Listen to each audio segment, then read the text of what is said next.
In the early hours of the morning, Tehran's skyline, usually alive with the bustle of commerce and traffic, was engulfed in thick plumes of smoke. Explosions shook the city across multiple districts simultaneously. Citizens reported hearing deep, rumbling blasts that rattled windows, sending shards of glass raining onto streets below. Videos from social media captured the chaos. Cars abandoned in the middle of highways, pedestrians running for cover, and office buildings trembling under the force of the detonations. The sheer scale of the explosions was unlike anything Tehran had experienced in decades. Some reports indicated that residential buildings had sustained severe structural damage. Emergency services were stretched thin, responding to fires, collapsed rooftops, and panicked civilians seeking shelter. Streets that usually carried the rhythm of everyday life had become corridors of fear. Witnesses described a surreal scene: smoke twisting skyward like black serpents against the pale morning sun, while the air carried the acrid stench of burning fuel and metal. Children clutched their parents' hands as sirens blared, and in neighborhoods far from the city center, the tremors from the explosions were felt as if the ground itself were shaking. Within hours, news broke that this was not an isolated incident. Explosions had been reported simultaneously in Gulf Arab countries that host U.S. military installations: Abu Dhabi, Bahrain, and Qatar. The scale of coordination suggested a level of military sophistication and planning that immediately elevated international concern. Chapter 2. Gulf Tensions Ignite. In Abu Dhabi, eyewitnesses reported sudden, massive blasts near military installations. The Emirates' authorities quickly issued alerts advising residents to shelter indoors. Smoke was seen rising over major parts of the city, and social media feeds were inundated with videos from various districts. Bahrain was not spared. Video footage showed an explosion in Manama near the service center of the U.S. Navy's Fifth Fleet. The blast threw debris across nearby streets, and sirens echoed through residential neighborhoods as emergency responders rushed to the scene. Officials later confirmed that the attack was part of a coordinated retaliation from Iran. Qatar confirmed it had intercepted 2 Iranian missiles, preventing significant casualties. Nonetheless, the mere fact that Iranian forces were capable of reaching these targets was a sobering reminder of Tehran's expanding missile capabilities. Across the Gulf, civilians expressed fear and uncertainty. Markets emptied, schools canceled classes, and families retreated into the relative safety of reinforced buildings. The region, long accustomed to tension, felt the immediacy of a new, kinetic threat. Chapter 3. Iran's Retaliation. Iran did not remain passive. Within hours of the initial U.S.-Israeli strikes, Iranian state media confirmed that dozens of ballistic missiles had been launched toward Israel. Sirens wailed in Tel Aviv, Jerusalem, and cities across northern and southern Israel. Millions of Israelis headed to bomb shelters, bracing for the incoming attacks. The Iron Dome missile defense system successfully intercepted several of these projectiles, though reports of impact were still emerging. Residents described the sound of sirens as a jarring and frightening awakening. For many, it was the first time in decades that the threat of missile strikes felt immediate and personal. Military analysts pointed out that the scale of the retaliation reflected Tehran's intent to demonstrate strength and readiness.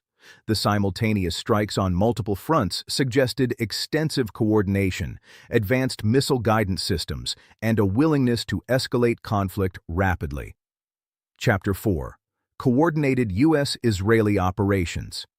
The attacks on Iran were not unilateral. Sources confirmed that the United States and Israel had carried out joint operations, targeting dozens of strategic sites within Iran. Intelligence suggested that military and infrastructural targets had been hit, intended to degrade Iran's retaliatory capabilities while signaling that the U.S.-Israel alliance would act decisively against perceived threats. The operation marked a turning point. Weeks of military buildup, coupled with ongoing diplomatic negotiations, had culminated in a decision to act. While the diplomatic track, indirect nuclear talks between the U.S. and Iran had been ongoing, the morning's strikes indicated that the military option had been prioritized over dialogue. President Donald Trump addressed the nation from his Mar-a-Lago resort, framing the operation as a defensive necessity to protect American lives and interests. Our objective is to defend the American people by eliminating imminent threats from the Iranian regime. Its menacing activities directly endanger the United States, our troops, and our allies throughout the world. Israeli Prime Minister Benjamin Netanyahu echoed this message, highlighting the importance of vigilance and strategic coordination. Both leaders stressed that the actions were designed to prevent Iran from advancing its nuclear program and to secure long-term regional stability. Chapter 5. Political Context and Historical Tensions. To understand the gravity of these events, it is crucial to recognize the long-standing tensions between the U.S., Israel, and Iran. Since the 1979 Iranian Revolution, Tehran has openly challenged U.S. interests in the Middle East. From supporting proxy groups to pursuing nuclear capabilities, Iran has positioned itself as a regional power in opposition to American and Israeli influence. The Joint Comprehensive Plan of Action, JCPOA, in 2015 temporarily limited Iran's nuclear ambitions, but the agreement's unraveling under the Trump administration renewed concerns about Tehran's potential to develop nuclear weapons. Diplomatic efforts had been fragile, marked by indirect talks and deep mistrust on both sides. The current escalation can be seen as the culmination of decades of geopolitical tension. The attacks and retaliations represent not just tactical maneuvers, but also symbolic gestures signaling broader strategic intentions. Chapter 6. Human Stories Amidst Conflict. Behind the headlines, the human impact was immediate and devastating. Families in Tehran recounted fleeing from neighborhoods near military installations, clutching children and pets as explosions tore through buildings. Hospitals reported surges of casualties, while emergency services worked tirelessly to contain fires and treat the wounded. In Israel, residents huddled in bomb shelters, some for hours, uncertain whether the missiles overhead would be intercepted. Children, frightened and disoriented, asked parents if the world was coming to an end. Civilian anxiety was compounded by uncertainty, as the scale and duration of the strikes remained unclear. Even in Gulf nations like Bahrain and Qatar, civilians felt the palpable tension. Daily life was disrupted, flights were delayed, schools closed, and businesses shuttered as residents sought safety. The psychological toll of these attacks, experts noted, could persist long after physical damage was repaired. Chapter 7. Military Analysis.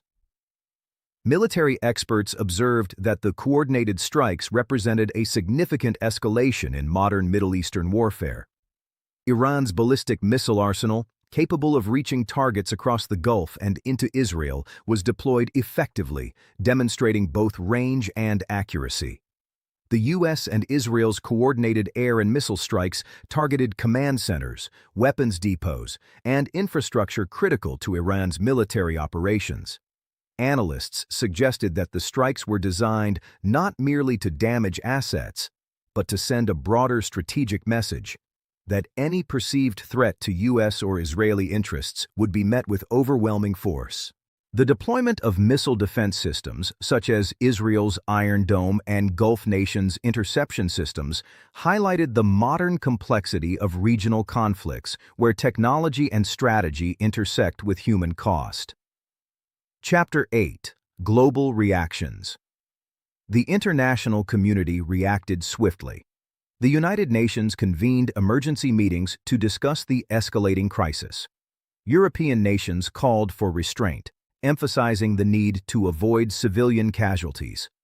Russia and China urged both sides to pursue dialogue and avoid actions that could spiral into full-scale war.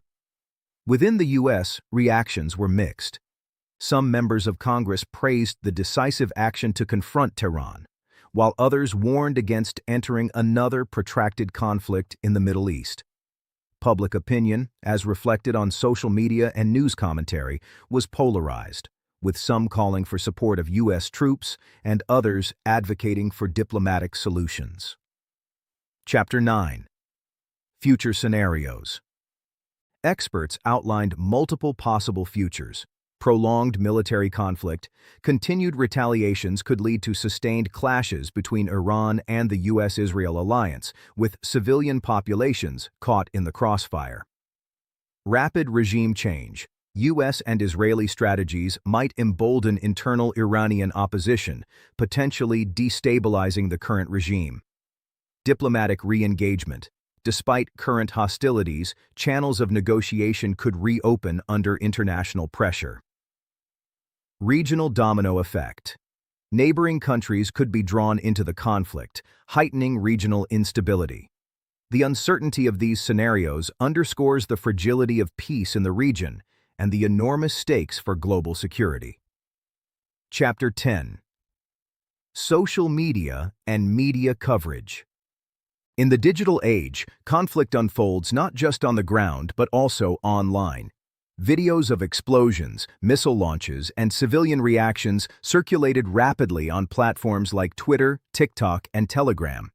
News organizations provided live updates, but the sheer volume of content made it difficult to verify real-time reports.